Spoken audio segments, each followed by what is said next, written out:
ॐ अज्ञानतिमिरन्धस्य ज्ञानाञ्जनशलाकया चक्षुरुन्मिलितं येन तस्मै श्रीगुरवे नमः।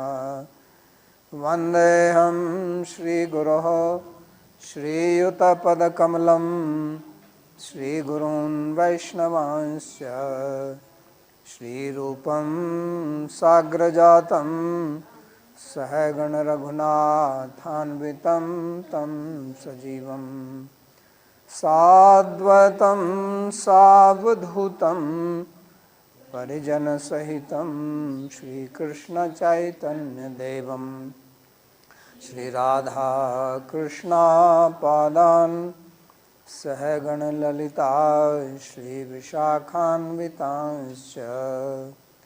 हे कृष्णा करुणा सिन्धो दीनबन्धो जगत्पते गोपेश गोपिकान्त राधाकान्त नमोस्तुते।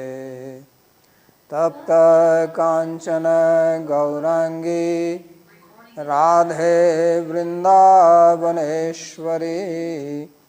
वृषभानुसुते देवी प्रणमामि हरिप्रिये। नमो महावदान्याय कृष्ण प्रेम प्रदायिने कृष्णाय कृष्ण चैतन्य नाम्ने गौरत्विषे नमः। पंचतत्वात्मकं कृष्णं भक्तरूपस्वरूपकं भक्तावतारं भक्ताख्यं नमामि भक्तशक्तिकं। श्रीकृष्ण चैतन्य प्रभु नित्यानंदा श्री अद्वैता गदाधर श्रीवासदि गौरभक्तवृंदा। हरे कृष्णा कृष्णा कृष्णा हरे हरे हरे राम राम राम हरे हरे। जन्माद्यस्य यतोऽन्वयादितरतश्चार्थे सुभिज्यस्वराट् तेने ब्रह्महृदायादिकवये मुह्यन्ति यत्सूरयः। तेजो वारिमृदां यथा विनिमयो यत्र त्रिसर्गो मृषा धाम्ना स्वेन सदा निरस्तकुहकं सत्यं परं धीमहि। नारायणं नमस्कृत्य नरं चैव नरोत्तमं देवीं सरस्वतीं व्यासं ततो जयमुदीरयेत्। स्वस्ति अस्तु विश्वस्य खलः प्रसीदतां ध्यायन्तु भूतानि शिवं मिथो धिया। मनश्च भद्रं भजतादधोक्षजे आवेश्यतां नो मतिरप्यहेतुकी। भगवद गीता के इस प्रवचन में आप सभी का स्वागत है। और आज हम अध्ययन कर रहे हैं द्वितीय अध्याय के 34वें श्लोक से। तो पिछले 2 श्लोकों में हमने पढ़ा था, 3 में 31, 32 और 33 में भगवान ने कहा कि आप धर्म से मत हटिए, आप क्षत्रिय हैं और आपका धर्म है युद्ध करना। तो वास्तव में तो अर्जुन ने जब पहले ही प्रश्न किया था तो उसने कहा था न चे तद्विद्मय कतरन्नो गरियो यद्वा जयेमय यदि वानो जयेयु यानेव हत्वान जिजीविषाम ते वस्तुतः प्रमुखे धृतराष्ट्र के। हम नहीं जानते हैं कि हम वास्तव में जीतेंगे या वो जीतेंगे या कौन सा अच्छा है, हमें जीतना है उनका जीतना, यानी कि युद्ध करना चाहिए या नहीं करना चाहिए। तो भगवान ने उनको जब जवाब दिया तो सबसे पहले ये नहीं कहा कि आपको युद्ध कीजिए, ये आपका स्वधर्म है। पहले उन्होंने उनको प्रकृति, पुरुष, शरीर और आत्मा, इनका विवेक समझाया। और बताया कि आप ये शरीर नहीं है और शरीर से भिन्न आत्मा है और आत्मा की कभी मृत्यु नहीं होती है। और उसके बाद में जो है फिर ये श्लोक नंबर 30 से चालू करते हैं कि आपको अपने स्वधर्म को भी देखना चाहिए। स्वधर्ममयि चावेक्ष्य न विकम्पितुमर्हसि, श्लोक नंबर 31। तो इससे क्या समझ आता है? वो समझ आता है कि अभी उनको युद्ध करने के लिए कह रहे हैं। युद्ध करना मतलब कार्य करना। और उससे पहले जो उन्होंने बताया था उसमें ये तो नहीं कहा था कि आप युद्ध करो या मत करो, केवल ज्ञान दिया। तो इसका सार ये है कि हमको कार्य करने से पहले ज्ञान सही होना चाहिए। भगवान ने पहले उनको विवेक दिया, ज्ञान दिया, और उसके बाद में कहा कि अब युद्ध करो। तो हम कार्य दो प्रकार से कर सकते हैं, अज्ञान में भी कार्य करते हैं और ज्ञान पूर्वक भी कार्य कर सकते हैं। तो जब अज्ञान में कार्य करते हैं तो उसका परिणाम क्या होगा वास्तव में हमको स्वयं पता नहीं है, क्या हो सकता है क्या नहीं हो सकता है। लेकिन ज्ञान में अगर हम स्थित होकर कार्य करेंगे तो उसका एक परिणाम तो सही है कि हम कर्म के बंधन में नहीं फंसेंगे। यही भगवान आगे बताएंगे भी इस बात को कि जब आप इस प्रकार से ततो युद्धाय युज्यस्व नैवं पापम वाप्स्यसि, कि अगर आप इस प्रकार से युद्ध करोगे तो आपको कोई पाप नहीं लगेगा। पाप नहीं लगेगा मतलब आप किसी कर्म बंधन में नहीं फंसोगे। तो ये एक बहुत ही महत्वपूर्ण शिक्षा भगवान ने यहाँ पर हमको परोक्ष रूप से दी है कि हमको कार्य करने से पहले उसके विषय में ठीक प्रकार से ज्ञान प्राप्त कर लेना चाहिए। और जो सबसे महत्वपूर्ण ज्ञान है वो ज्ञान है अपना जो विवेक है प्रकृति पुरुष का, आत्मा और शरीर का। और क्योंकि हम जो हैं, जैसा पहले भी कई बार बता चुके हैं कि हम एक व्यक्ति हैं, पुरुष हैं, और हम दो चीज़ों से बने हैं। एक हमारी आत्मा है और दूसरा हमारा शरीर है। और शरीर में भी दो विभाग हैं, सूक्ष्म शरीर है और स्थूल शरीर है। तो इसका ज्ञान होने से फिर हम कार्य करते हैं तो फिर उसमें हमारा बंधन नहीं होता है। तो इसलिए यहाँ अब जो बता रहे हैं वो शरीर का जो धर्म है, ये जो स्वधर्म की बात कर रहे हैं, स्वधर्म का मतलब स्व अपना धर्म, अपना मतलब यहाँ शरीर से है कि आप क्षत्रिय हैं, क्योंकि आत्मा तो क्षत्रिय नहीं है, ब्राह्मण नहीं है, आत्मा तो आत्मा ही है। आत्मा का कोई वर्ण नहीं है, आत्मा का कोई आश्रम नहीं है, कोई जाति नहीं है, वो पैदा ही नहीं होती है, तो उसका ये सब कहाँ से आया। तो शरीर के संबंध में बता रहे हैं, क्योंकि संसार में हम रहते हैं तो हमारा व्यवहार शरीर को और मन को लेकर होता है। तो उसको ठीक से समझ के हमको संसार में व्यवहार करना है। तो अब वो स्वधर्म की बात कर रहे हैं। और स्वधर्म का दूसरा भी एक अर्थ होता है। संस्कृत में स्व शब्द का अर्थ धन भी होता है। जैसे स्वामी बोलते हैं ना किसी को, तो स्वामी का क्या मतलब होता है? जिसके पास में स्वा है, यानी कि जिसके पास में धन है, उसको स्वामी बोलते हैं। तो इसलिए जो संन्यास ले लेते हैं उनको महाराज कहते हैं। महाराज तो कहीं के हैं नहीं, लेकिन उनके पास आध्यात्मिक धन है, इसलिए उनको स्वामी कहते हैं। ये इसका अर्थ है, आध्यात्मिक राजा हैं। तो स्वधर्म का ये मतलब भी होता है कि स्व एव धर्म, यानी कि धर्म एव स्व, स्वश्चसौ धर्मश्चेति स्वधर्म। यानी कि हमारे जो असली धन है, हमारी जो असली वेल्थ है, वो हमारा धर्म है। इसलिए भगवान कहते हैं कि आप अपना अगर स्वधर्म भी देखते हैं, स्वधर्ममपि चावेक्ष्य न विकम्पितुमर्हसि, अगर आपने अपने धर्म पर भी दृष्टि डालें, यानी कि जो आपकी वेल्थ है वो वास्तव में यही है।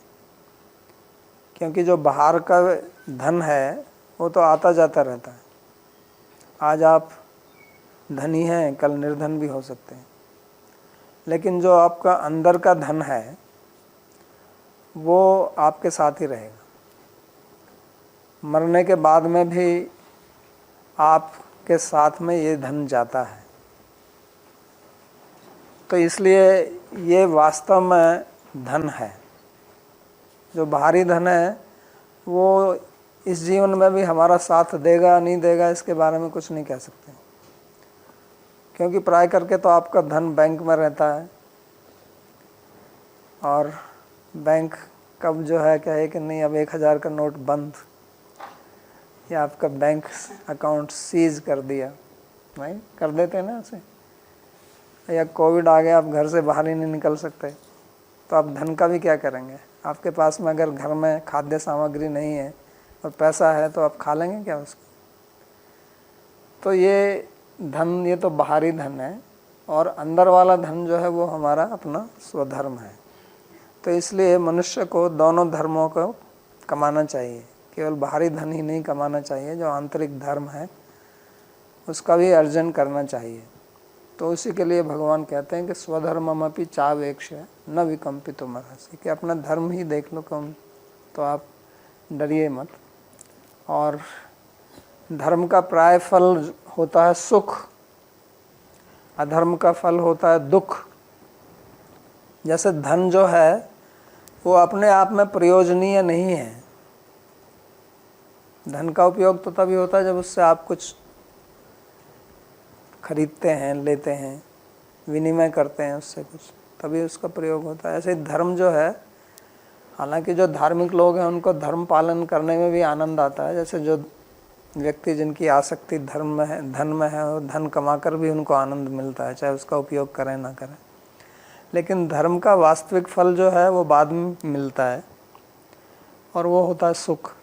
सुख दुख जो है वो धर्म और अधर्म के ही परिणाम है, तो इसलिए उसको स्वर्ग बोलते हैं। स्वर्ग का मतलब होता है सुख। हालांकि हमारी कल्पना यही है प्राय करके कि स्वर्ग कोई एक स्थान विशेष है, वो भी है, लेकिन वास्तव में स्वर्ग का जो असली अर्थ होता है वो होता है सुख। तो वो धर्म से मिलता है, अधार्मिक लोग स्वर्ग में नहीं जा सकते। तो इसलिए उन्होंने कहा कि ये अभी आप युद्ध कीजिए, ये धर्म युद्ध है, और इससे आप स्वर्ग जाएंगे। स्वर्ग का द्वार खुला हुआ है, स्वर्ग द्वारम अपावृतम। अपावृत माने खुला हुआ, मतलब निर्विघ्न है। जब दरवाज़ा बंद हो तो आप अंदर नहीं जा सकते, क्योंकि दरवाज़ा जो है वो एक प्रकार का विघ्न है, वो ब्लॉक कर रहा है आपको। तो स्वर्ग द्वार खुला हुआ मतलब कोई रोक नहीं है, कोई विघ्न नहीं है, आप सीधे चले जाइए। और आप नहीं जाते हो तो दूसरों को भेजिए, क्योंकि वहाँ जो भी मर जाएगा वो स्वर्ग जाएगा, ऐसा स्मृति शास्त्र का वचन है। तो और ऐसे क्षत्रिय जो है वो सुखी होते हैं कि उनको इस प्रकार का युद्ध करने का अवसर मिल रहा है। और फिर उन्होंने अगले श्लोक में बताया था कि अगर आप ये धर्म युद्ध नहीं करेंगे, अथ चेत तुमम इमम धर्मम धर्म्यम संग्रामम, धर्म्यम माने धर्मपूर्ण युद्ध अगर नहीं करेंगे तो आपका नुकसान है। तो उन्होंने दोनों तरह से बताया कि इसके करने से क्या लाभ है और ना करने से क्या हानि है। कई बार ऐसा होता है कि कोई कार्य हम करें हमको लाभ होता है, ना करें तो हानि नहीं होती है, तो हम करें चलो हमको लाभ नहीं चाहिए तो हम नहीं करते। लेकिन वो कहते हैं कि नहीं, इसको करोगे तो लाभ है और ना करोगे तो हानि है, और वो उन्होंने गिनाई थी। और उसी को फिर इसमें अभी भी कह रहे हैं वो कि क्या नुकसान होगा। तो इस श्लोक में कहते हैं अकीर्तिम चापि भूतानि कथिष्यन्ति ते व्ययाम संभावितस्य चाकीर्तिर मरणादतिरिच्यते। इसके अतिरिक्त भविष्य में लोग सदा तुम्हारी अपकीर्ति की चर्चा करेंगे, और सम्माननीय व्यक्ति के लिए अपकीर्ति तो मृत्यु से भी निकृष्ट है। तो पहले श्लोक में उन्होंने अदृष्ट बताया था, यानी कि उसका फल जो बाद में मिलता है, तथा स्वधर्मम कीर्तिम च हित्वा पापम अवाप्स्यसि, कि आपको पाप लगेगा। पाप का मतलब उससे फल आपको दुख मिलेगा, वो अदृष्ट है। अदृष्ट माने वो अभी तुरंत तो होने वाला नहीं है, बाद में होगा, उसको अदृष्ट बोलते हैं। और अब उसका दृष्ट बताते हैं कि अकीर्तिम चापि भूतानि, कि आपकी अकीर्ति होगी, तो पाप का फल तो अगले जन्म में मिलेगा, लेकिन अकीर्ति वो तो इसी जन्म में होगी। लोग तुम्हारे सामने ही तुम्हारी निंदा करेंगे। और जैसा पहले भी कहा कि लोग निंदा करने का प्राय अवसर ढूंढते रहते हैं। ये मनुष्य की एक बहुत बड़ी प्रवृत्ति है, दूसरों की निंदा करना, क्योंकि हमारे अंदर जो है एक द्वेष भाव रहता है, जेलसी जिसको बोलते हैं, और ये बहुत गहरी है क्योंकि ये हमारे अहंकार से जुड़ी हुई है। अहंकार का बच्चा है ये एक प्रकार से। तो ये बहुत पावरफुल, बलवान प्रवृत्ति है, बलशाली प्रवृत्ति हमारे अंदर है, दूसरों में दोष दृष्टि करना। अपने अंदर हम दृष्टि नहीं देखते हैं, दूसरों के अंदर, अपने अंदर हम दोष दर्शन नहीं करते हैं, दूसरों में करते हैं। क्योंकि ये जो अहंकार है, इसका एक बहुत विचित्र गुण है कि ये अकेला ही रहता है, किसी के साथ मिलता नहीं है। ये हम अपने को जब आई बोलते हैं तो वो हमारे अपने अहंकार तत्व के लिए हम अपने को आई, मैं, तो मैं का जो बहुवचन है वो हम होता है। आई का बहुवचन प्लूरल क्या होता है? वी। लेकिन वास्तव में वी जो है वो आई का बहुवचन नहीं है। वो वी का मतलब तो आई एंड यू, दो मिल के वी बनता है ना। आई प्लस आई वी नहीं बनता है, क्योंकि आई प्लस आई होता ही नहीं है। आई तो एक ही होता है, इसलिए उसका सिंबल भी एक ही है। आई लिखते भी ऐसे ही है ना, उंगली पर। तो ये अहंकार जो है ये अकेला ही रहता है, और अकेला रहने के कारण ये अपने को नहीं देखता है, दूसरों को। जैसे जो आदमी लोनली रहते हैं ना, अकेलापन महसूस करते हैं, तो हमेशा दूसरों की तरफ देखते रहते हैं, अपने ऊपर दृष्टि नहीं जाती है उनकी। दूसरों के पीछे कब ये मिल जाए, कब इससे बात हो जाए, मित्रता ढूंढते रहते हैं ना, चाहे फेसबुक हो चाहे और कुछ हो। तो इसलिए अपने दोष वो देखता नहीं है, और दूसरों पर दृष्टि रहती है तो दूसरों को देखता है। और दूसरा अहंकार का गुण होता है कि मैं ही महान हूँ, क्योंकि अगर अपने अंदर आप दोष नहीं देखेंगे तो आप महान ही लगेंगे फिर तो। और दूसरे के अंदर दोष दिखाई देते तो दूसरा जो है वो नीच दिखेगा, आपको छोटा दिखेगा। तो इसलिए व्यक्ति दूसरों में दोष देखता है। तो अर्जुन की तो बहुत बड़ी कीर्ति थी, बहुत उसका नाम था। और जो लोग प्रसिद्ध होते हैं, जो फेमस होते हैं, जिनकी कीर्ति, जिनका यश रहता है, तो उनके दोष दृष्टि भी बहुत ज़्यादा होती है, क्योंकि सबकी दृष्टि उन पर रहती है, सबकी नज़र उन पर रहती है, इसने क्या किया, क्या नहीं किया। और हम जो भी देखते हैं वो अपनी दृष्टि से देखते हैं, तो हमारा अपना विचार है क्या गलत है क्या ठीक है। हम अपनी दृष्टि से देखते हैं कि इसने ये काम किया, ये तो गलत है, ऐसा नहीं करना चाहिए था। क्योंकि हम ये समझ नहीं सकते हैं कि दूसरा व्यक्ति जो है ये कार्य कर रहा है तो किस कारण कर रहा है, क्यों कर रहा है, इसके पीछे इसका क्या उद्देश्य है, क्योंकि उसकी मनस्थिति तो हमको पता नहीं होती है। हम अपनी मनस्थिति के अनुसार ही दूसरे का विश्लेषण करते रहते हैं, और जो उसका कार्य, उसकी कृति या उसके विचार या उसकी वाणी हमारी विचारधारा से नहीं मिलती है तो फिर हम उसमें दोष देखते हैं। तो अर्जुन बहुत कीर्तिमान व्यक्ति है, बहुत यशस्वी है, उसका स्वर्ग तक नाम फैला हुआ था। तो अगर अब वो युद्ध नहीं करता है, और उसकी कीर्ति युद्ध के कारण ही है कि बहुत बड़ा योद्धा है, और द्रोणाचार्य का जो है वो पट्ट शिष्य है, मुख्य शिष्य है, तो वो अगर युद्ध से विरत हो जाता है तो लोग यही सोचेंगे कि ये डर गया। कोई ये नहीं सोचने वाला है कि आगे भगवान भी इस बात को कहेंगे कि भयाद्रना तो प्रथम मन सुनते तो हम महारथ हो कि तुम डर कर चले गए। तो इसलिए वो कहते हैं कि अकीर्तिम चापि भूतानि कथिष्यन्ति ते व्ययम, कि आपकी अकीर्ति होगी और लोग इसको कहेंगे, एक दूसरे से इसकी चर्चा करेंगे। पहले समय में तो ये सब इंटरनेट नहीं था, इसलिए अकीर्ति भी थोड़ी सीमित होती थी, क्योंकि लोग आपस में बात ही कर सकते थे। आजकल तो अकीर्ति भी 2 मिनट में फैल जाती है, और उसके लिए बहुत प्रकार के अब उसको डीप फेक वीडियो भी बना के भेज देंगे कि देखो बैठ के रो रहा है, चाहे वो रो ना रहा हो, कुछ भी कर सकते हैं आजकल। और अव्ययम, अव्यय का मतलब तो ऐसा होता है कि वो कभी समाप्त ना होने वाली सदा, पर कहने का मतलब है कि काफ़ी समय तक चलेगी।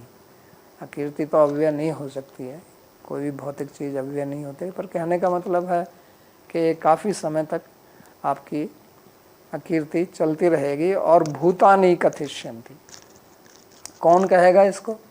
भूत लोग, यानी कि साधारण व्यक्ति। ऐसा नहीं है कि कोई बहुत बड़े महापुरुष तुम्हारी अकीर्ति करेंगे, यानी कि आम आदमी भी आपकी निंदा करेगा, जिसमें कोई योग्यता नहीं है, क्योंकि निंदा करने के लिए तो आपको योग्य होने की आवश्यकता नहीं है। तो वो कहते हैं कि अकीर्तिम चापी भूतानि, के जन समाज में साधारण व्यक्ति भी आपकी निंदा करेगा। तो इसको आप सोच लीजिए। तो इस अगर अर्जुन कहता है कि उससे मेरे ऊपर क्या फ़र्क पड़ता है, तो कहता है कि फ़र्क तो बहुत पड़ता है, क्योंकि आप कीर्तिमान व्यक्ति हैं, आपने बहुत कीर्ति सुनी है, और जिनकी कीर्ति होती है उनको निंदा सुनना पसंद नहीं हो। निंदा सुनना तो वैसे किसी को भी पसंद नहीं होता है, लेकिन जिनका नाम होता है उनको विशेष तौर से, क्योंकि उनको आदत पड़ जाती है अपनी प्रशंसा सुनने की, और वो दूसरों से आशा भी यही करते हैं कि लोग मेरी प्रशंसा करें, जहाँ भी जाएं उनका स्वागत हो, लोग उनको माला पहनाएं, उनकी बात पर वाह वाह करें, क्योंकि सब जगह उनका ऐसा ही होता है। उनको आजकल सेलिब्रिटी बोलते हैं। सेलिब्रिटी का मतलब लोग उनको सेलिब्रेट करते हैं। तो अर्जुन जो है वो सेलिब्रिटी था, जहाँ भी जाता था लोग इसकी प्रशंसा करते थे, और अब जहाँ भी जाएगा तो लोग इसकी निंदा करेंगे, तो उसको अच्छा नहीं लगेगा। तो इसलिए कहते हैं संभावितस्य च आकीर्ति मरणादति रुच्यते। तो कहते हैं ये तो ऐसा ही हो गया कि जैसे आप मर गए हों, मरने से भी बुरा है वास्तव में। और मरने से बुरा क्यों? क्योंकि आदमी मर गया तो मर गया, एक बार ही मरेगा, लेकिन ये अकीर्ति, निंदा तो रोज़ रोज़ चलती रहेगी, और जितनी बार सुनोगे उतनी बार आपको कष्ट होगा। मरने का कष्ट तो एक ही बार होगा, आदमी 2 बार तो नहीं मर सकता है ना। एक बार मर गया, ख़त्म कहानी। जो भी कष्ट उसको होना था वो एक बार हो गया, पर यहाँ तो ये बार बार होता रहेगा। तो इसलिए कहते हैं कि संभावित से, संभावित का मतलब हो जाए कि जो सम्माननीय व्यक्ति हैं, जिनको लोग बड़ा समझते हैं, श्रेष्ठ समझते हैं, तो उनकी अकीर्ति होना ये उनकी मृत्यु से भी बुरा है। तो इसलिए जो यशस्वी पुरुष होते हैं, जो श्रेष्ठ पुरुष होते हैं, वो ऐसा काम नहीं करते हैं कि उससे उनकी अकीर्ति हो, उनकी निंदा हो। तो इस श्लोक के ऊपर एक पूर्व पक्ष उठाया जा सकता है। महाभारत का एक श्लोक है, कुलस्य अर्थे त्यजेत एकम, ग्रामस्य अर्थे कुलम त्यजेत, राष्ट्रार्थे त्यजेत ग्रामम, आत्मार्थे पृथ्वीम त्यजेत। कि अपने आत्मार्थे पृथ्वीम त्यजेत, कि अपनी आत्मा की रक्षा करने के लिए आप पूरी पृथ्वी को त्याग सकते हैं। दूसरा भी एक श्लोक है विराट पर्व में, जीवन भद्राणि पश्यति, कि सबसे महत्वपूर्ण जो है वो आपकी अपनी रक्षा करना है। अगर आप अपनी रक्षा कर लेंगे तो फिर समस्याओं का समाधान ढूंढ सकते हैं। तो अर्जुन क्या ऐसा सोच सकता है यहाँ पर? तो उसके लिए उत्तर ये है कि ऐसा अर्जुन नहीं सोच सकता है, क्योंकि अर्जुन क्षत्रिय है, और इस प्रकार के जो नीति के श्लोक हैं उनको देखना पड़ता है कि वो किस स्थिति में बोले गए हैं और किसके लिए बोले गए हैं। तो आत्मार्थे पृथ्वी त्यजेत, वो वाला श्लोक बोला गया कि जब बहुत लोगों पर कष्ट हो तो उसके लिए कुछ छोटी चीज़ को आप त्याग सकते हैं, उसका बलि दे सकते हैं। तो ये एक न्याय है, भूरि अनुग्रह न्याय, इसको पूर्व मीमांसा में बोलते हैं। कि अगर बहुत लोगों का कल्याण होता है, एक बलिदान देकर, तो उसको कर देना चाहिए, क्योंकि उससे लाभ होता है, नहीं तो सारे लोगों का ये नुकसान होगा। तो ये उनके लिए है, लेकिन ये क्षत्रिय के लिए नहीं है, क्योंकि क्षत्रिय का तो कार्य ही होता है रक्षा करना और धर्म के लिए युद्ध करना। तो ऐसा अर्जुन नहीं कह सकता यहाँ पर। तो अगले श्लोक में भगवान फिर बोलते हैं, भयाद्रणादुपरतं मंशन्ते त्वां महारथः येषां च त्वं बहुमतो भूत्वा यस्यसि लाघवम्। महारथी लोग यही मानेंगे कि तुम भय के कारण रणभूमि से भाग गए। वास्तव में जो तुम्हें इतना मान देते, अधिक मान देते थे, वही तुम्हें तुच्छ समझेंगे। तो यहाँ पर अर्जुन ये तर्क दे सकता है कि मैं तो धर्म युद्ध से विरत इसलिए हो रहा हूँ कि मैं अपने गुरुजनों को नहीं मारना चाहता हूँ। पहले भी कहा था ना, कथम भीष्मम द्रोणम से, कि मैं भीष्म और द्रोण, इनसे मैं युद्ध कैसे कर सकता हूँ। क्योंकि अर्जुन के सामने दो समस्याएं हैं, एक धर्म युद्ध है और एक अपने गुरुजनों की हत्या है। तो उसमें से किसको चयन करें वो। तो वो कह सकता है कि मैं तो इनका आदर करके और हमारे जो स्वजन हैं, हमारे जो संबंधी हैं उनका, क्योंकि कुलग्ना नाम पहले भी कहा था कि जो कुलग्न होते हैं, जो अपने कुल की हत्या करते हैं, उनको पाप लगता है, नरक जाना पड़ता है। तो मैं तो अपने कुल की रक्षा करने के लिए, अपने गुरुजनों की रक्षा करने के लिए, उनका आदर करने के लिए युद्ध से विरत हो रहा हूँ। तो इसमें मेरी अपकीर्ति क्यों होगी। लोग तो मेरी प्रशंसा ही करेंगे कि देखो कितना अच्छा आदमी है, कितना उदार चरित है और कितना अपने परिजनों से स्नेह करता है। तो इसलिए भगवान इस श्लोक में बोलते हैं कि नहीं, ऐसा कुछ नहीं है, ऐसा कोई नहीं सोचेगा। सब लोग सोचेंगे कि अर्जुन डर गया, क्योंकि जो क्षत्रिय हैं, जो वीर पुरुष हैं, वो कभी भी किसी बंधु स्नेह के कारण युद्ध से विरत नहीं होते। एक बहुत ही बढ़िया श्लोक है भागवत में, जो श्री बलराम जी ने बोला है, क्षत्रियाणाम अयम धर्म प्रजापति विनिर्मितम भ्रातरम अपि भ्रातरम हन्याद ये न घोर तमस्तथा। वो कहते हैं प्रजापति ने क्षत्रियों का धर्म ही ऐसा बनाया है कि भाई को भी मारता है युद्ध के लिए। ये उस समय बोला था जब भगवान कृष्ण ने रुक्मणी का हरण किया था और उसको लेकर जब जा रहे थे, तो रुक्मणी का भाई रुक्मी उनका पीछा करता हुआ आया था। और पहले तो भगवान ने कुछ कहा नहीं, लेकिन रुक्मी हटा नहीं, तो फिर उन्होंने रुक्मी को पछाड़ के और उनके बाल काट दिए, उनको विरूप कर दिया। तो बलराम ने उनको रोका कि आपका साला ही लगता है, इसको क्यों ऐसा मार रहे हैं। तो उन्होंने तब कहा था कि एक क्षत्रिय का धर्म ही इस प्रकार का है। तो इसलिए क्षत्रिय लोग कोई भी, क्योंकि जो विपक्षी लोग हैं, जो कर्ण है, दुशासन है, दुर्योधन है, वो ऐसा थोड़े सोचेंगे कि अर्जुन जो है, जो इतना वीर पुरुष है, वो इसलिए छोड़ के जा रहा है कि ये बंधुओं की हत्या होगी। ऐसा कोई सोचने वाला नहीं, कोई क्षत्रिय नहीं सोचेगा। इसलिए पिछले श्लोक में भगवान ने कहा ना कि भूतानि कथयिष्यन्ति, कि छोटे मोटे लोग भी आपकी अपकीर्ति करेंगे, और जो बड़े महारथी हैं उनकी तो बात ही क्या है। इसलिए मंशन्ते त्वाम महारथ, महारथी लोग तो ये समझ ही नहीं सकते हैं, कभी सोच ही नहीं सकते हैं कि आप जो है ये बंधु स्नेह के कारण युद्ध से विरत हो रहे हैं, क्योंकि आप वीर पुरुष हो और आपने पहले भी युद्ध किया हुआ है इनसे। ये सबको मालूम है कि विराट के यहाँ जब ये लोग रह रहे थे और जब ये कौरव लोग विराट की गाय चुराने के लिए गए थे, तो उस समय अर्जुन जो बृहन्नला के रूप में था और विराट राजा की पुत्री उत्तरा को नाचना और गाना सिखाता था, तो उस वेश में भी आके इसने युद्ध किया था। तो अभी भी तो आप वही हैं, अब तो अपने वीर वेश में हैं। उस समय तो आप एक हिजड़ा के वेश में थे, एक किन्नर रूप में थे। तो इसलिए आपको कोई भी ऐसा नहीं सोचेगा कि आप जो है धर्म या इन पर कृपा करके या इन पर स्नेह करके युद्ध से विरत हो रहे हैं। लोग ये सोचेंगे कि आप डर गए हैं।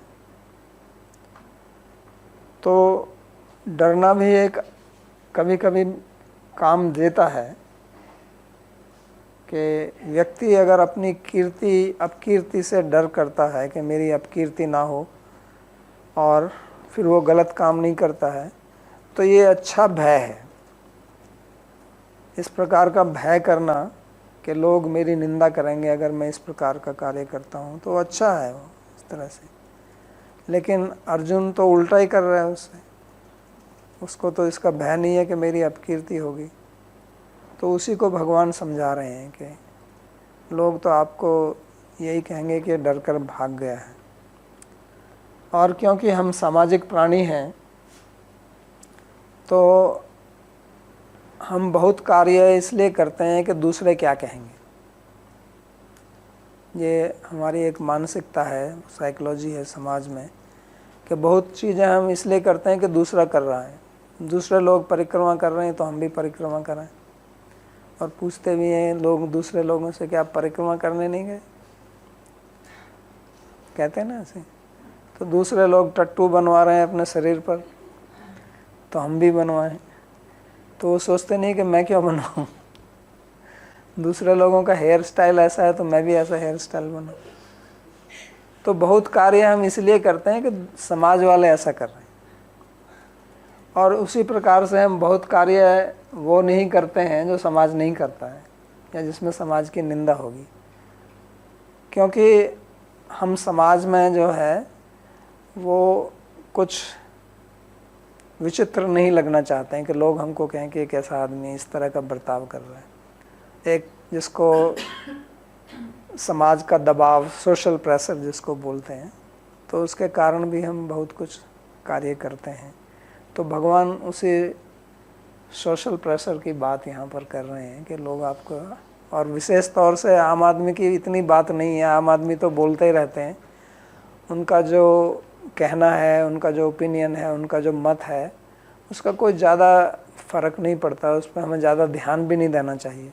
लेकिन यहाँ तो कहते हैं कि जो महारथी लोग हैं वो इस प्रकार से बात करेंगे, तो उनके बारे में तो लोग ऐसा नहीं कह सकते कि ऐसे बकवास कर रहे हैं, क्योंकि वो स्वयं वीर हैं और उनकी बात में दम होता है।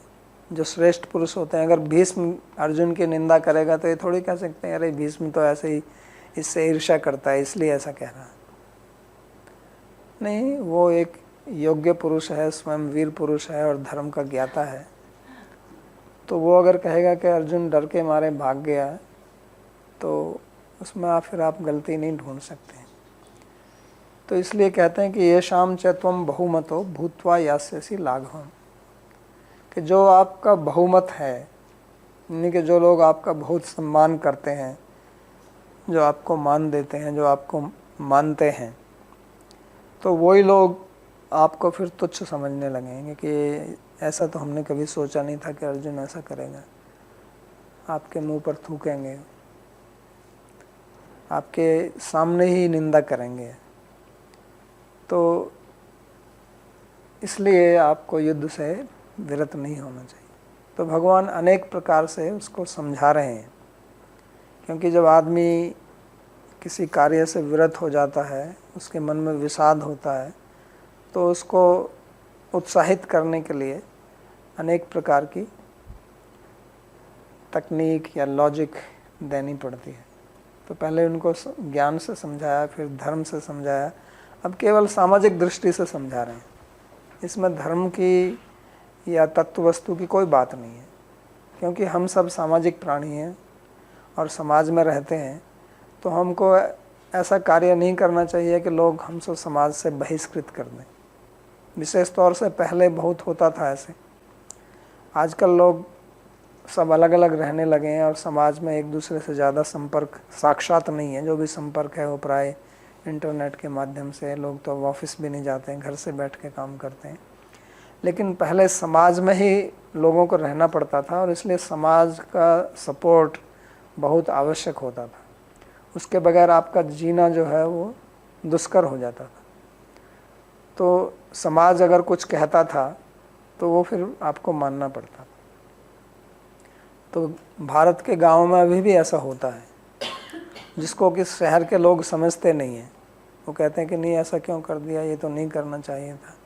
पर अगर आप उस स्थिति में जाके रहेंगे तो आपको पता चलेगा कि ऐसा अगर आप नहीं करेंगे तो आप वहाँ जी नहीं सकते, क्योंकि जहाँ भी आप जाएंगे लोग आपकी निंदा करेंगे, आपका मजाक उड़ाएंगे। ये होता है ऐसे।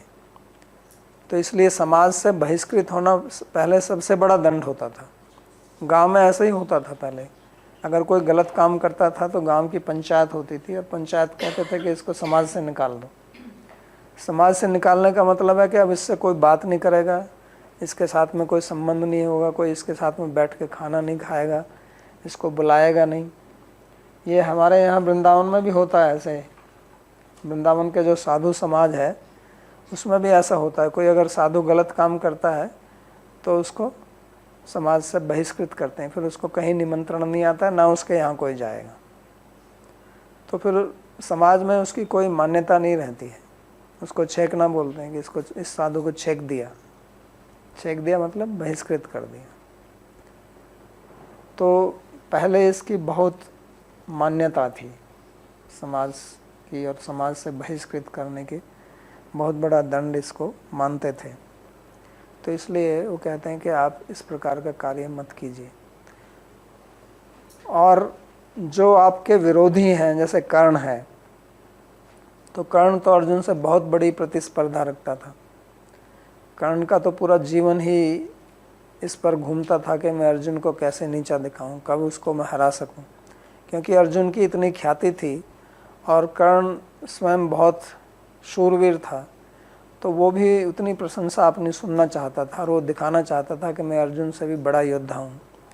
इसलिए तो परशुराम के पास गया ना सीखने के लिए, और वहाँ जाके झूठ भी बोला उसने, क्योंकि वो चाहता था कि वो भी ब्रह्मास्त्र चलाना सीखे ताकि अर्जुन के समान रहे हो। अर्जुन ने सीखा द्रोणाचार्य से, और द्रोणाचार्य ने कर्ण को नहीं सिखाया, क्योंकि कर्ण का पता नहीं था कि एक क्षत्रिय है, उसको सूत पुत्र मानते थे। रथ चलाने वाली जो जाति होती थी उसको सूत बोलते थे। तो क्षत्रिय नहीं है, तो कर्ण ने कहा कि नहीं, तुम इसके योग्य नहीं हो, अयोग्य पुरुष को ये नहीं दिया जाता। तो फिर वो परशुराम के पास गए, और परशुराम किसी भी क्षत्रिय को नहीं सिखाते थे, क्योंकि उन्होंने तो क्षत्रिय का इतना विनाश किया था। तो इसलिए कर्ण जो है उन्होंने ब्राह्मण बालक का वेश बना के उनसे विद्या सीखी। बाद में वो पता चल गया उनको, तो उन्होंने उनको श्राप दिया कि विद्या काम नहीं आएगी आपके। तो ये दिखाता है कि कर्ण जो है वो कितनी प्रतिस्पर्धा अर्जुन से करता था, और वो तो कभी नहीं मान सकता इस बात को कि अर्जुन जो है वो बंधु स्नेह या गुरु स्नेह या गुरु का आदर करके युद्ध नहीं कर। वो तो यही सोचेगा कि ये मेरे से डर गया, कि देखो ये मेरा नाम सुन के भाग गया है, और वो तो यही चाहता है। तो इसलिए कहते हैं कि आप अगर यहाँ से चले जाएंगे तो आपकी सब ये बड़े बड़े महारथी लोग निंदा करेंगे। और निंदा करना, जैसे उन्होंने कहा, संभावित से च पुरुष मरणादति उच्यते, ये आपकी मौत के समान होगा। तो निंदा हमारे कानों में बहुत बुरी लगती है।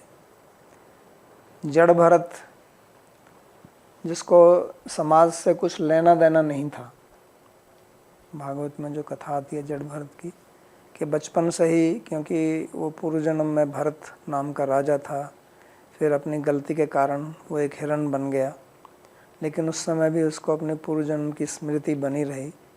फिर वो जड़ भरत हुआ। उसको जड़ भरत इसलिए कहते थे कि बचपन से जानबूझ के वो जड़ की तरह काम करता था। उसको पता था कि अब मैं समाज में कोई हिस्सा नहीं लेना चाहता हूँ, नहीं तो मैं फिर फंस जाऊँगा बंधु स्नेह में। तो वो ना पढ़ता था ना लिखता था, पागल की तरह चलता रहता था।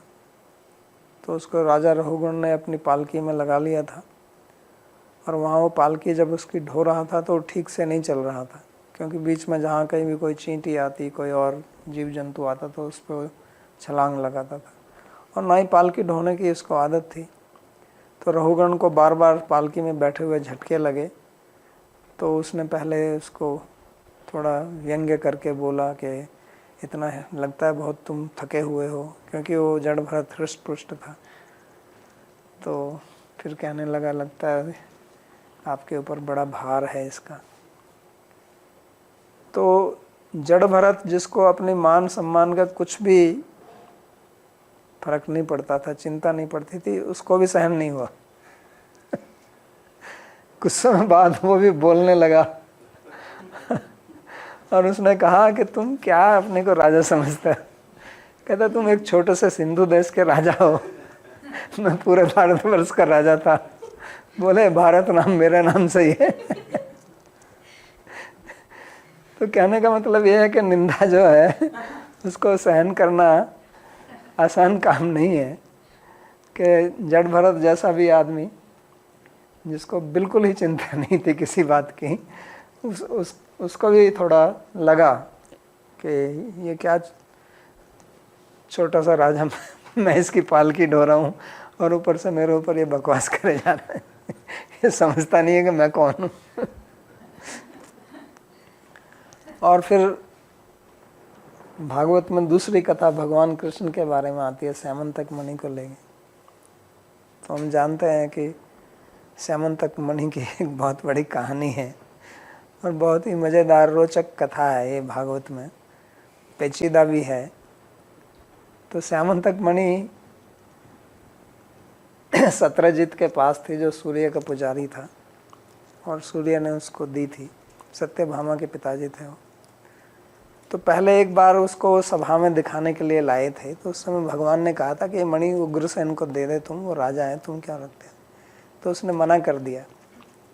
फिर बाद में आप जानते हैं वो कथा है कि अक्रूर ने मिलकर उस सत्यजीत की हत्या करवाई, मणि को लिया, और फिर भगवान की निंदा होने लगी उसके कारण। लोगों ने सोचा कि ये इन्हीं का काम है। सत्यजीत की हत्या हुई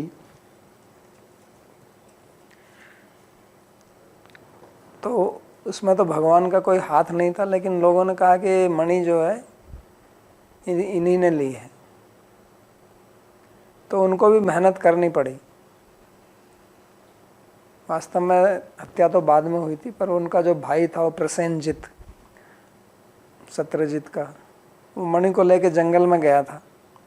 और जंगल में गया था तो वहाँ एक शेर मिल गया उसको, शेर ने उसको मार दिया और फिर मणि जो है वो गायब हो गई वहाँ से। तो लोगों ने सोचा कि भगवान ने मरवाया इसको और मणि ही इसकी ले लिया। यहाँ तक कि बलराम को भी ये शक हो गया था कि इसी का काम है।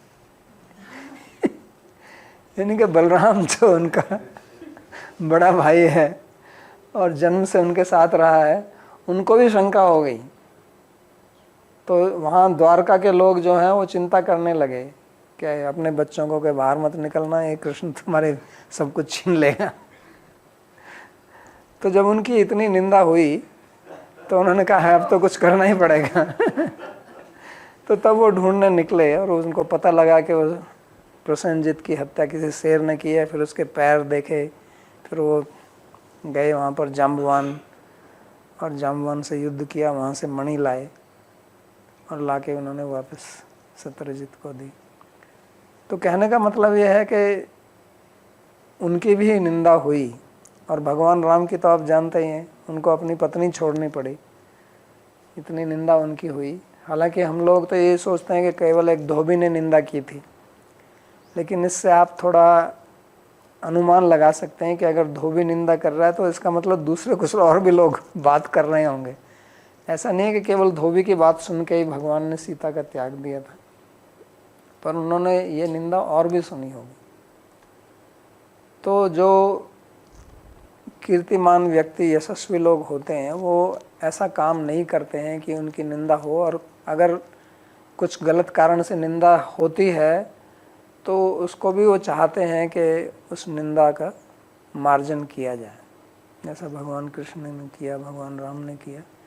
तो उसी को यहाँ पर वो समझा रहे हैं कि आप ऐसा कार्य मत कीजिए, क्योंकि जब आपकी निंदा होगी तो उसका फिर कोई मार्जन होने वाला नहीं है। उसके बाद में आप जितनी मर्जी सफाई देते रहना, वहाँ तो भगवान ने अपनी निंदा जो है वो दूर की, मणि को लाए, दिखाया कि मैंने इससे कुछ नहीं किया है। लेकिन यहाँ आप क्या करेंगे? आप युद्ध छोड़कर चले जाएंगे तो लोग ये सोचेंगे कि आप डर कर भाग गए। तो इसी को यहाँ पर भगवान बोल रहे हैं। तो आज का प्रवचन यहीं बंद करते हैं, बीच में थोड़ा अवरोध आ गया। तो अगले प्रवचन में अगले श्लोक से। ओके संदीप जी, आपके पास कुछ प्रश्न है?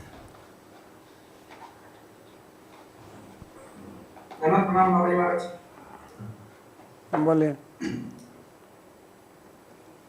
मेरा प्रश्न ये था कि मान लीजिए जैसे धर्मशास्त्र है, नीति शास्त्र है, न्याय है, और फिर बाकी जैसे श्रुति है, श्रुति स्मृति है, अगर मान लो इनकी कोई प्रेसिडेंस है, इन द सेंस अगर एक जैसे आज आपने उदाहरण दिया कि नीति शास्त्र के अनुसार अपनी जान को बचाना चाहिए, लेकिन धर्मशास्त्र के अनुसार उसे अपने क्षत्रिय धर्म का पालन करना चाहिए, तो धर्मशास्त्र उससे ऊपर हो गया।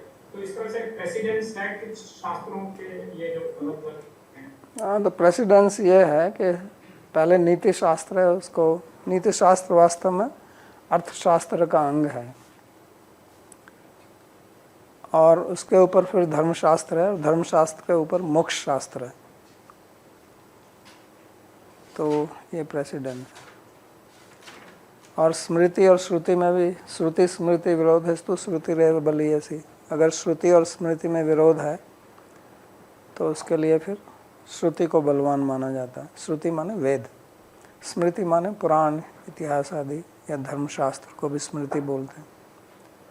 और श्रुतियों में भी विरोध होता है तो उसके लिए फिर मीमांसा, पूर्व मीमांसा में सिद्धांत हैं। अगर आपने अर्थ संग्रह का पाठ सुना होगा तो उसमें आया था ये जो श्रुति वाक्य प्रकरण स्थान समाख्या इत्यादि। तो वहाँ पर फिर बलाबल विचार किया जाता है। अनेक प्रकार के न्याय हैं, पूर्व मीमांसा में 1000 न्याय हैं, केवल यही समझने के लिए कि यहाँ पर ये वाली श्रुति, क्योंकि श्रुति जब आप पढ़ेंगे तो काफ़ी चीज़ों का विरोध देखने में आता है वहाँ पर। तो पूर्व विधि और पर विधि, उसमें पर विधि बलवान होती है।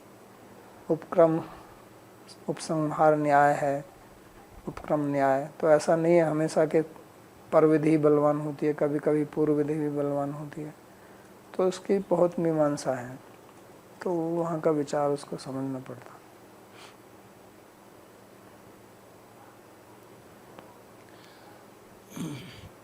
आपने जैसे बताया कि कार्य करने से पहले स्थूल और सूक्ष्म शरीर का ज्ञान होना चाहिए, तो सूक्ष्म शरीर का ज्ञान कैसे समझें? मतलब यही मन बुद्धि कैसे काम करते हैं, अहंकार, ये तो सूक्ष्म शरीर है। जैसे आप कार में बैठते हैं तो कार में एक तो स्थूल चीज़ें हैं, आपके टायर हैं, तो उसमें ठीक हवा होनी चाहिए नहीं। फिर उसके सूक्ष्म अंग भी हैं अंदर, कार्बोरेटर है, फ्यूल इंजेक्शन सिस्टम है, और भी हैं आजकल तो कंप्यूटर लगे रहते हैं। तो उसका भी थोड़ा बहुत तो ज्ञान होना ही चाहिए ना कि कैसे कर रहा है। कहीं बीच रास्ते में आपकी गाड़ी रुक गई, अब क्या करोगे आप? हर जगह तो आप तुरंत सहायता नहीं मिल सकती। अगर आपको थोड़ा बहुत ज्ञान हो तो उसको ठीक करके चला सकते हैं। और यहाँ तो दूसरी बात है, तो हमारे 24 घंटे हमारे साथ हमारी यात्रा चल रही है, और हमको स्थूल और सूक्ष्म दोनों का प्रयोग करना पड़ता है। तो जैसे आगे कहेंगे, युक्ताहार विहार से युक्त चेष्ट से कर्म से। अच्छा, इसी में आगे था कि आंतरिक धन की आपने बात करी थी। तो आंतरिक आंतरिक धन जो है वही हमारा धर्म है, भक्ति है। ये आंतरिक हम किस प्रकार का कार्य करते हैं, क्योंकि हमारे कर्म का फल हमको मिलता है। तो कर्म और धर्म एक ही बात है। जो कर्मयोग बोलते हैं वो धर्मयोग ही है। कभी उसको कर्म बोलते हैं, कभी धर्म बोलते हैं। कर्म एक सामान्य शब्द है, लेकिन जब आप अपने शास्त्र के अनुसार कर्म करते हैं वही धर्म होता है। इसलिए तो उसको स्वधर्म बोल रहे हो। तो स्वधर्म भी तो कर्म ही है ना। कर्म एक व्यापक शब्द है, तो दोनों का भी इंटरचेंजली भी प्रयोग किए जाते हैं। मैं आपसे जानना चाहता हूँ कि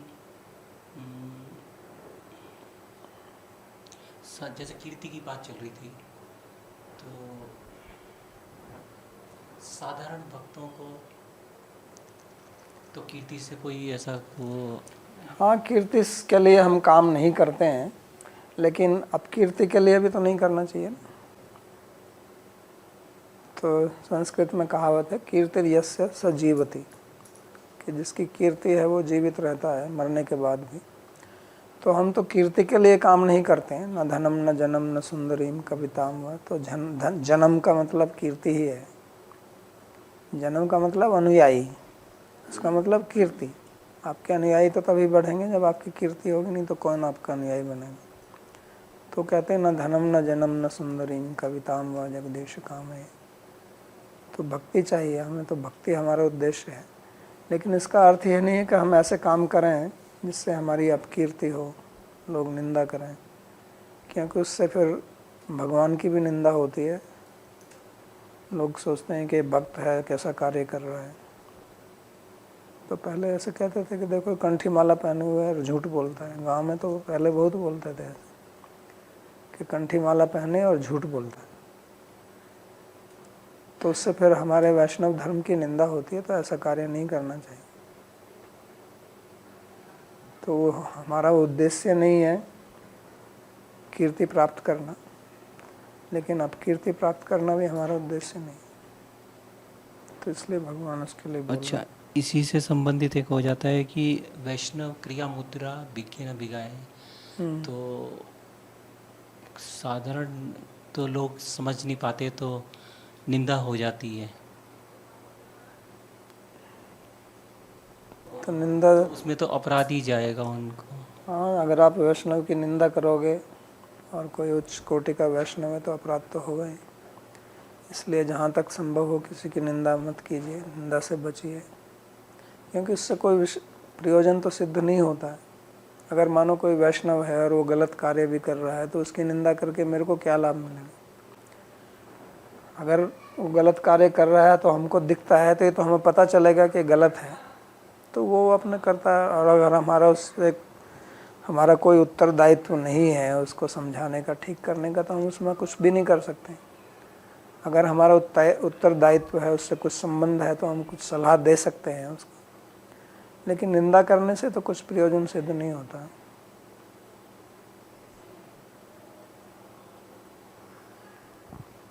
प्रश्न है, आदरणीय बाबा जी, आधुनिक विज्ञान की प्रगति के साथ क्या मनुष्यों के लिए स्वर्ग जैसे अन्य भौतिक संसार की खोज करना संभव है? उदाहरण के लिए, मानव शरीर में अर्जुन स्वर्गलोक का दौरा करने में सक्षम थे। तो ये जो स्वर्गलोक और इत्यादि लोक हैं, ये इस प्रकार के भौतिक नहीं हैं जो चर्म चक्षुओं से दिखाई दें। तो अगर महाभारत आप पढ़ें तो वहाँ पे विवरण मिलता है कि जब ये विजय के लिए निकले थे तो ऐसी स्थिति आती है जहाँ पर फिर उनको कुछ दिखाई नहीं देता, रथों की कोई गति नहीं होती है। तो वो आधुनिक विज्ञान इनको प्राप्त नहीं कर सकता। वो धर्म से ही प्राप्त होते हैं, विज्ञान से प्राप्त नहीं होते।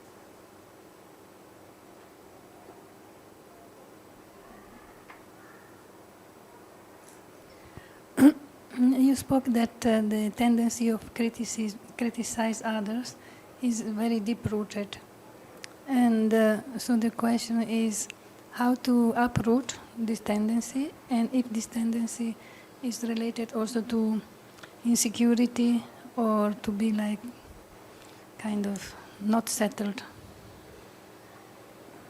So how to uproot it? ये हमारी जो एक प्रवणता है निंदा करने की, निंदा करने में जो हमारी रुचि रहती है, इससे कैसे छुटकारा पाया जाए, ये प्रश्न है। तो उससे छुटकारा पाने के लिए आपको अपना विवेक, अपनी बुद्धि का प्रयोग करना पड़ेगा कि इससे मेरे को लाभ क्या होगा। क्योंकि जब तक आप अपनी बुद्धि का प्रयोग नहीं करोगे तो अपने संस्कार के अनुसार आप चलते रहते। इसलिए भगवान बार बार बुद्धि की बात करते हैं। दूसरे अध्याय में अब आएगा, अभी 3-4 श्लोक के बाद में फिर सब बुद्धि की बात करेंगे। वो बार बार बुद्धि शब्द का 23 बार प्रयोग करते हैं ना इसमें, इसी अध्याय में। तो हमें अपनी बुद्धि को सजग रखना पड़ेगा, जागरूक रहना पड़ेगा कि ऐसा कार्य मैं नहीं करूं। और ये तभी होता है जब हम अपने उद्देश्य के प्रति दृढ़ रहते हैं, जब हमारा ये दृढ़ निश्चय रहता है कि मेरे को भक्ति प्राप्त करनी है और वैष्णव निंदा करना या किसी की भी निंदा करना उसमें एक बड़ा बाधा है, अवरोध है, तो उसे मुझे नहीं करना चाहिए, क्योंकि उससे मेरे को लाभ तो कुछ नहीं मिलता है।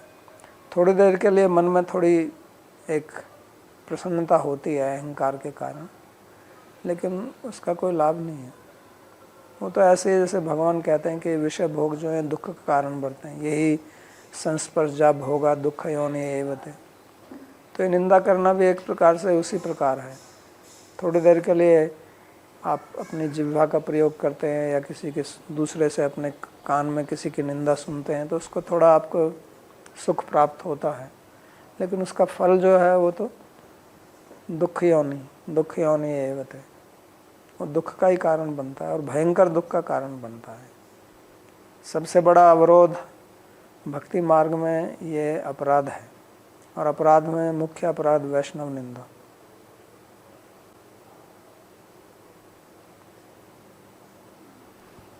प्रश्न है, महाराज जी कोई शास्त्र ऐसा है जो मन, बुद्धि और उसकी वर्किंग को डिटेल में एक्सप्लेन कर सके? ये प्रश्न पहले भी पूछा गया था, तो मैंने कहा कि ऐसा कोई शास्त्र नहीं है। अलग अलग जगह पर इनका विवरण थोड़ा आता है, जैसे चरक संहिता में आता है, योग सूत्र पढ़े वहाँ पर आता है, उनकी कमेंट्री में आता है, भागवत के 3 स्कंद का 26वां अध्याय उसको आप पढ़ें और उसकी टीकाओं को पढ़ें तो वहाँ पर वर्णन आता है।